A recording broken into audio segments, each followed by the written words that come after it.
Welcome back to the Land Matters podcast. I'm your host, Anthony Flynn.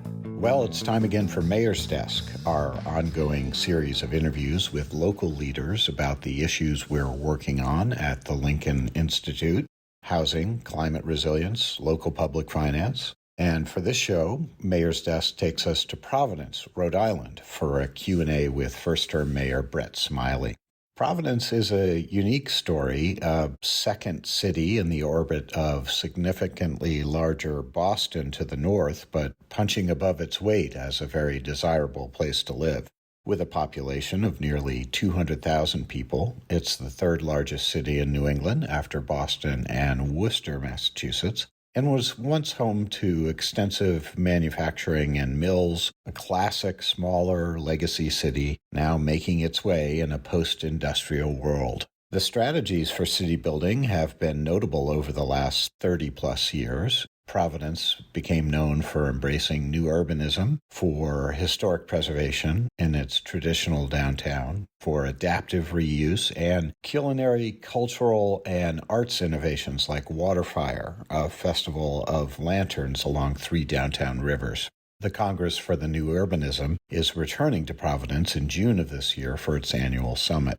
As the 39th mayor of Providence, Brett Smiley says he wants to prioritize public safety, affordable housing, education, and climate resilience through strategic investments and data-driven solutions.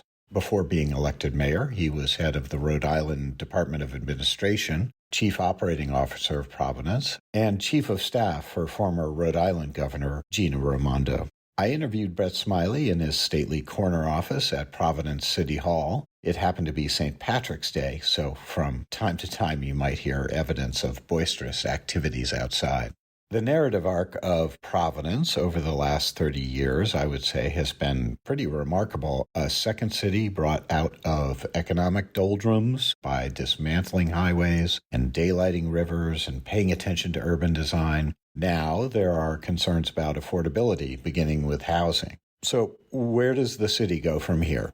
In addition to the rivers that were uncovered downtown and the embracing of the creative economy and the importance of the colleges and universities that make Providence so vibrant, we also benefited from the fact that urban renewal largely skipped over us. And so much of our historic building stock remains intact, and that has been a part of our success as well, in a strong sense of preservation here in the city. And I think Providence does not look like any other place in America. It looks distinctly Providence, and we're really proud of that. And so as we move forward, I think that those successes and that uniqueness is why we are having another good moment right now, which is through the pandemic, a lot of people moved to Providence, primarily from the major population centers of New York and Boston, but from really around the country, where you saw people still wanting urban amenities, still wanting arts and culture and diversity and walkability, but with a little bit less work than it is to live in Manhattan or Brooklyn, certainly less expensive than living in those places or in Boston. And so we have an influx of people. We've not kept pace with buildings, and as a result, housing prices are skyrocketing. And that was, in fact, one of our competitive points, in that we were less expensive. And so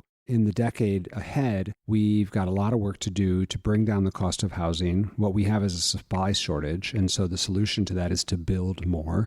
Last year, for example, there's moving data that comes out of United Van Lines, the national moving company, and they track based upon their own clientele net inflow and net outflow migration based upon move data. And Providence was, for the second time now in its history, on the top 5 list of net inflow migration, number 4 last year and 5 the year before. Yet at the same time, the National Association of Home Builders has Rhode Island as 50 out of 50 for new housing starts. And so that's the problem right there. People moving here and nothing getting built. Same supply, additional demand, prices go up. Our task is to make it easier to build, make it easier to build more densely, and to do so in the context of the world in which we find ourselves today. So that means incorporating green infrastructure, preparing for climate change, while also allowing for more growth. And we think we can do both. We think we can actually lead the way in doing both. And so it's an exciting time in the city. We don't have a hard time selling Providence. What we have a hard time doing is making sure that there's a home available for everyone who wants one.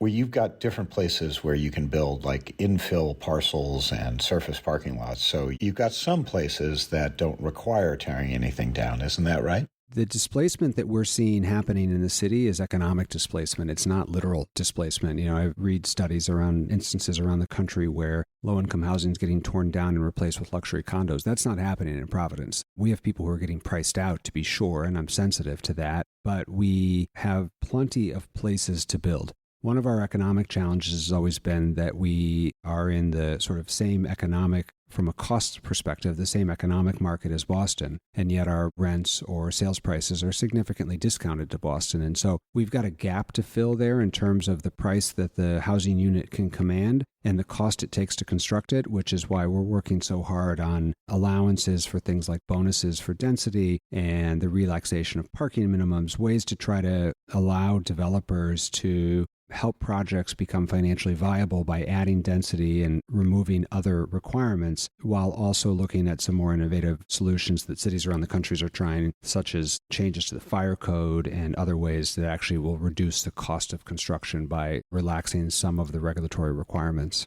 Unlike the mayors of Boston or Paris, you've been a little bit less enthusiastic about the complete streets concept of pedestrian, bike, and bus lanes. How has your thinking evolved? I remain convinced that pedestrian safety is of critical importance. We know that one of the reasons that people like living in Providence and want to move to Providence is because of its walkability, and pedestrian safety is super important to me and to the city. We've also been working closely with the AARP. Pedestrian safety is really important to older residents, and I'm convinced that Providence is a great city to retire to. If you're someone who wants to be around a university where you can continue to take classes and great arts and great culture, Providence is a terrific place to retire. But walkability is really important to that segment of the population as well.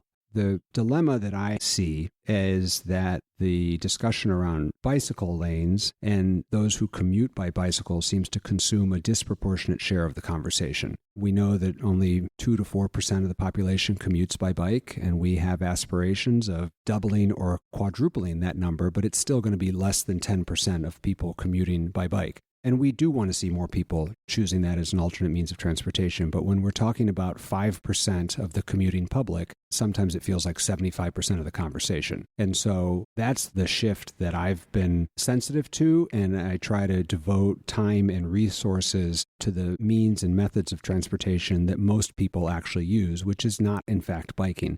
We're in the Northeast. We have real winters. It's a city of 7 hills, kind of famously in its history, and it doesn't work for everyone to be able to commute by bike year-round. Most of those folks still have a car. And so I just try to be realistic about how much time and energy and resources we put into a slice of the commuting public that represents a relatively small minority. Can you reflect on the challenge of retaining major employers like the toy manufacturer Hasbro and the practice of offering things like tax breaks for economic development? The tactics for economic development have changed in my career in public service. At first, when I was working in government, people were trying to woo headquarters based upon incentives, and then corporate leaders were making decisions, and then the conversation then shifted where it became all about talent. And so headquarters were choosing where to go based upon where the talent was, maybe less so based upon the financial incentives. Then the pandemic changed it a third time, in my time, at least in public service, where with the increase of remote or hybrid work, people are starting to work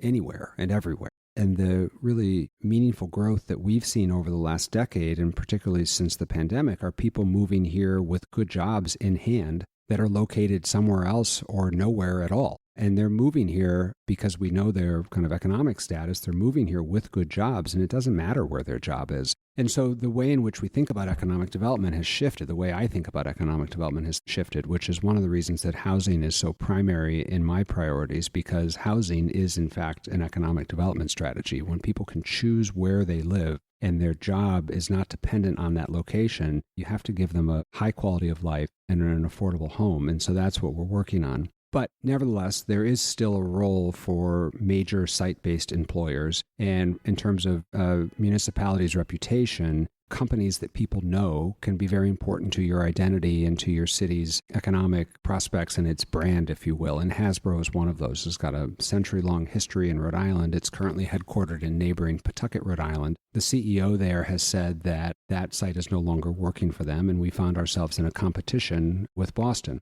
To date, they've not made a decision, but we put forward a very compelling package and proposal, and I hope that they choose Providence.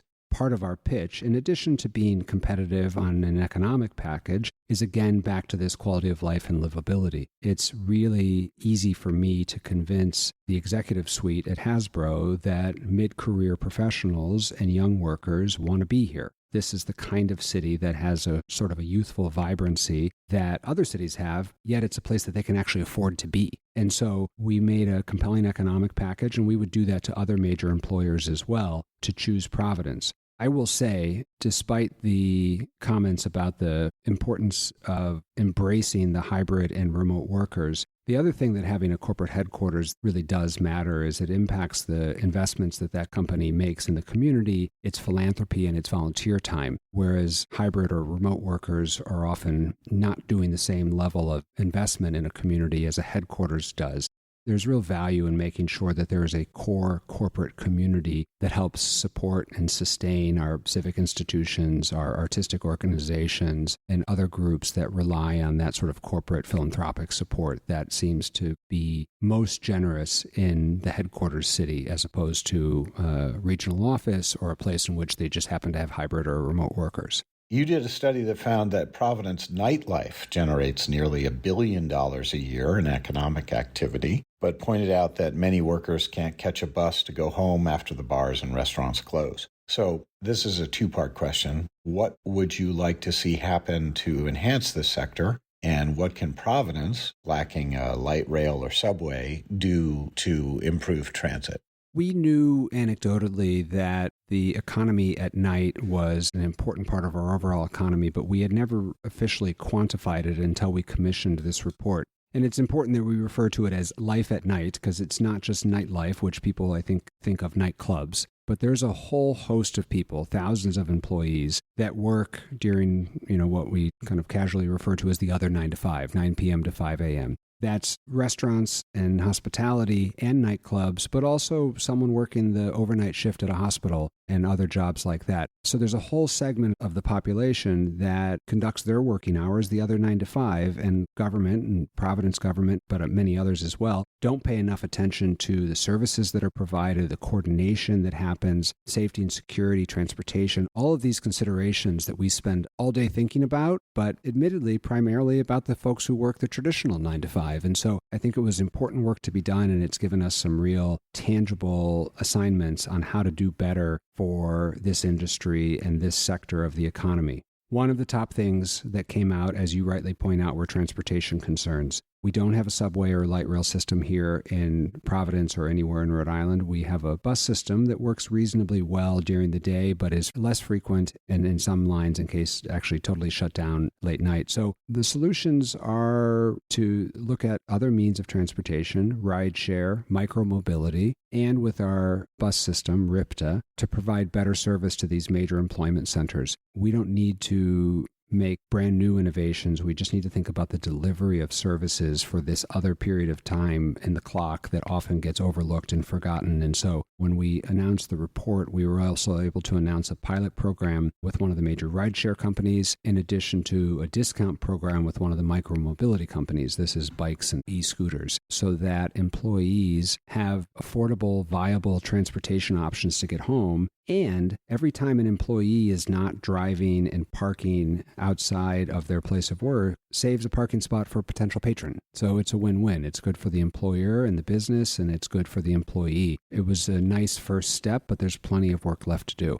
I talk about arts and culture, but nightlife is a big part of it too. This is a fun city, and I think the most thriving nightlife in New England, to be sure, with some pretty impressive statistics. So on a per capita basis, Providence has more nightclubs than New York City. In terms of percentage of our population, we're a more diverse city than Los Angeles. And so there's something for everyone here. And we know for a fact that people come down 95 to go out in Providence from the much bigger neighbor to our north, Boston. But our reputation as a place of theater, live music, a growing comedy scene, a really vibrant Spanish language club scene. There is really something for everyone here, and we want to make sure that not only do people have a safe, fun time, but that really important contributing part of our economy continues to thrive.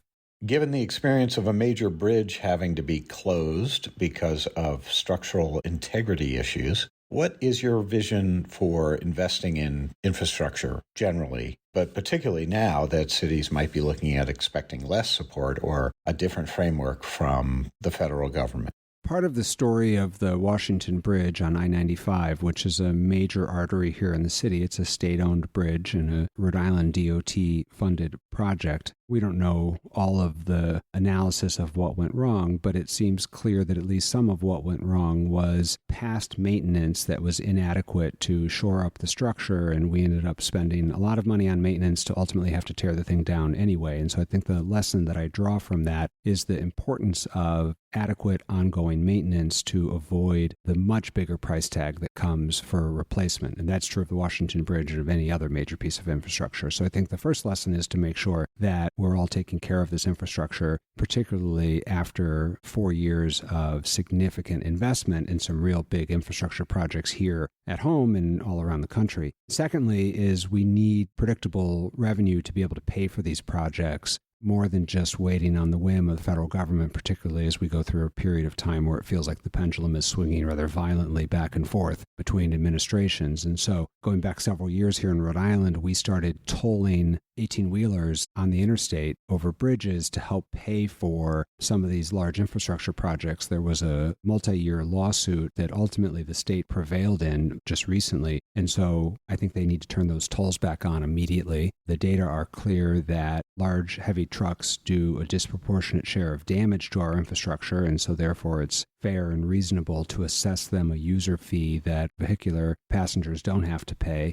because they don't do nearly the damage that the big trucks do. But all government entities are going to need to look for regular, dependable, recurring revenue in order to pay for our infrastructure. And as I said earlier, care for our infrastructure, because you can repair it today or replace it tomorrow, and the replacement is always the worst investment. Similarly, are you worried about the health of eds and meds, those anchor institutions, which continue to be a critical component of any Providence renaissance amid the current disruptions in federal funding?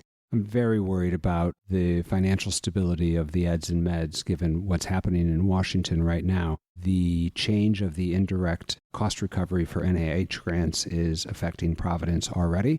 Both our hospitals and our primary research institution, which is Brown University, depend on those funds. And the way in which the government has gone about it, which is unfortunately been typical in the first 3 months of this administration, was without notice and with no time to plan for it. If you seek to renegotiate a rate in advance of a new award, that to me seems like a conversation that any particular executive gets to have. But to change the rules of the road midstream is hugely disruptive. Here in Providence, the largest construction project underway is funded in part with NIH indirect cost recovery. That project is at risk. Hundreds of jobs are at risk. It's of serious concern.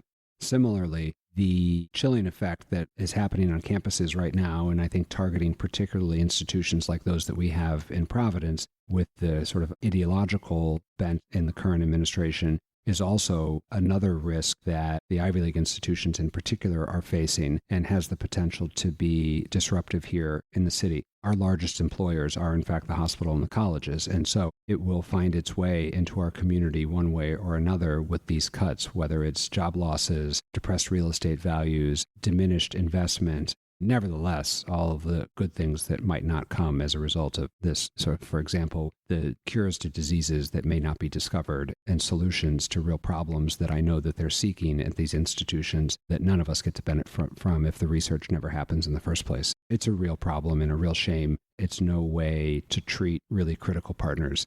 In 20 years of politics and public service, the thing that I've heard over and over and over again from the business community, from major employers, is the thing that we need is predictability. And what we've seen over the last 90 days is anything but predictability. And I wish we could get back to that very simple lesson that was drilled into me early in my career, because you can make modifications going forward. I think that's the prerogative of any executive leader, the president, governor, or a mayor. But you need to do so in a forward-looking, thoughtful, planned out process and not shooting from the hip and making dramatic changes that are impacting people's lives.